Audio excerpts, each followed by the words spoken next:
أما بعد فقد قال تبارك وتعالى في القرآن المجيد والفرقان الحميد أعوذ بالله من الشيطان الرجيم بسم الله الرحمن الرحيم إنا أنزلناه في ليلة مباركة إنا كنا منذرين فيها يفرق كل أمر حكيم وقال عليه الصلاة والسلام من أحدث في أمرنا هذا ما ليس منه فهو رد. کبھی معراج کبھی شب برات تو کبھی شب قدر دیتا ہے، کبھی معراج کبھی شب برات تو کبھی شب قدر دیتا ہے. کتنا مہربان ہے، رب بخشش کے ہزاروں وسیلے دیتا ہے.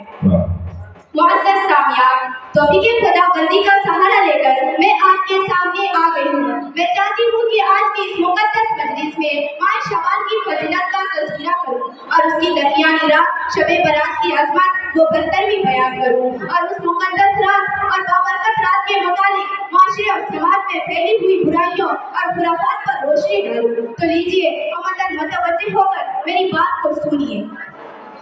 خالق کائنات نے سورہ دخان میں ارشاد فرمایا انا انزلناه فی لیلۃ مبارکۃ کہ ہم نے قرآن کو لوح محفوظ سے آسمان دنیا پر اتارنے کا فیصلہ فرمایا جو جس نے دین اسلام مذہب اسلام میں سے اس چیز کو پیدا کیا جس سے دین کا کوئی سرکار نہیں تو وہ مردود ہے. میری پیاری ماں بہنوں، یہ مقدس رات اس مبارک مہینے کی رات ہے جس کے بارے میں شہنشاہ بتا تاجدار مدینہ احمد مجتبی محمد صلی اللہ علیہ وسلم نے ارشاد فرمایا شعبان الشہری و رمضان الشہر اللہ، کہ شعبان میرا مہینہ اور رمضان اللہ کا مہینہ ہے. اور ایک حدیث میں پاک نے فرمایا کہ شعبان میرا مہینہ اور رمضان میری امت کا مہینہ ہے. ہماری عزیزہ بہنیں، یہ وہی مبارک مہینہ ہے جس کی پندرہویں رات کو شب برات کہا جاتا ہے. اللہ اللہ اس راتوں کی فضیلتوں کا کیا کہنا. رب الحاکمین نے قرآن اتارنے کا فیصلہ فرمایا جو سراپا ہدایت ہے، جو سراپا ہدایت و رحمت ہے، جس قرآن عالم انسانیت کے زندگی گزارنے کے دو طریقے سکھائے اور بلغات کو ہمیشہ رہنے والی زندگی کے واسطے نجات کا سامان دیا گیا. اس رات کو، اس مبارک رات میں سال بھر کے معاملات اور حکمتوں وہ نصیحتوں سے لبریز ہوتے ہیں، طے کر دیے جاتے ہیں، مجانی اللہ معصوم فرشتوں کے سپرد کر دیے جاتے ہیں. اور مسلمانوں کے لیے ضروری ہوتا ہے کہ ماہ شعبان میں غفلت کی چادر اتار دے اور ماہ رمضان کے لیے جس میں رحمت خداوندی کے دریا بہائے جاتے ہیں ہم تیاری کرے، گناہوں سے توبہ کرے، دربار خداوندی میں گریہ گزاری کرے. اور خادم رسول حضرت کا فرمان ہے کہ 40 سال صحابہ اکرام ماہ شعبان کا چاند دیکھ کر کے قرآن پاک کی تلاوت میں اضافہ فرماتے، اپنے اموال سے زکات نکالتے تھے، غریبوں کو یہاں کیا جاتا تھا، قرض چکائے جاتے تھے. یہ شعبان کا مہینہ ہے، مقرب اور افضل مہینہ. اللہ تعالیٰ کی مخلوق میں مقرب فرشتے 4 ہیں، جبرائیل علیہ السلام افضل ہے، مقرب نبی 4 ہے، حضرت محمد صلی اللہ علیہ وسلم افضل ہے، مقرب مقامات 4 ہے، مکہ مکرمہ افضل ہے، مقرب دریا 4 ہے، فراق افضل ہے، مقرب پہاڑ 4 ہے، طور سینا افضل ہے، مقرب راتیں 4 ہے، شب قدر افضل ہے، مقرب مہینے 4 ہے، ماہ شعبان افضل ہے.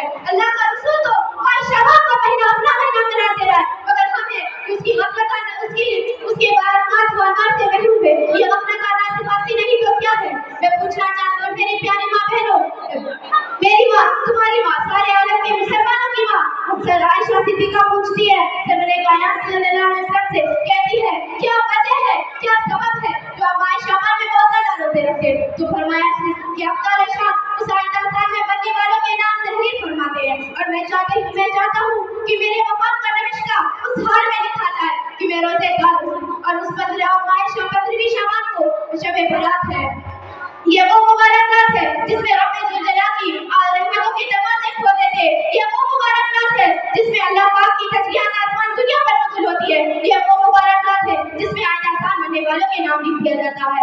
یہ وہ مبارک رات ہے جس میں انعامات کی بارش ہوتی ہے. یہ وہ مبارک رات ہے جس میں رحمتیں تقسیم نہیں لٹائی جاتی ہے. یہ وہ مبارک رات ہے جس میں اعلان عام ہوتا ہے کوئی استغفار کرنے والا اس کی مغفرت کی جائے، ہے کوئی روزی مانگنے والا اسے روزی دی جائے، ہے کوئی مصیبتوں میں گرفتار ہونے والا اسے نجات عطا کی جائے. اس رات کا نام شب برات ہے، اس لیے ہے کہ بڑی تعداد میں اللہ تعالیٰ مسلمانوں کے گناہوں کو معاف کرواتے ہیں اور عذاب جہنم سے بے شمار لوگوں کو نجات عطا ہوتی ہے. یہ وہ مبارک رات ہے جس میں تمام امور کا فیصلہ ہو جاتا ہے. کتنا اناج پیدا ہوگا وہ بھی لکھ دیا جاتا ہے، کون مرے گا کون